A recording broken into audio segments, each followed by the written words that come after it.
Want to know how to turn on or off Wake for network access on your Mac Mini? By doing this, you can control whether your Mac wakes up for network activity or not.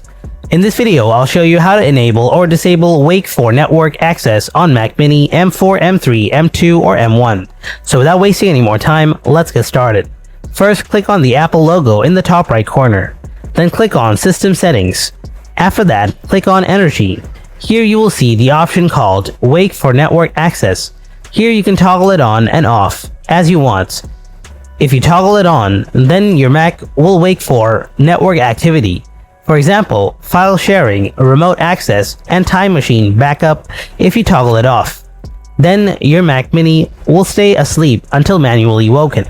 And that's it. This is how you can enable or disable Wake for network access on a Mac Mini M4, M3, M2, or M1. If you found this video helpful, then make sure to hit that like button and subscribe to my channel. Thanks for watching, and I'll see you in the next video.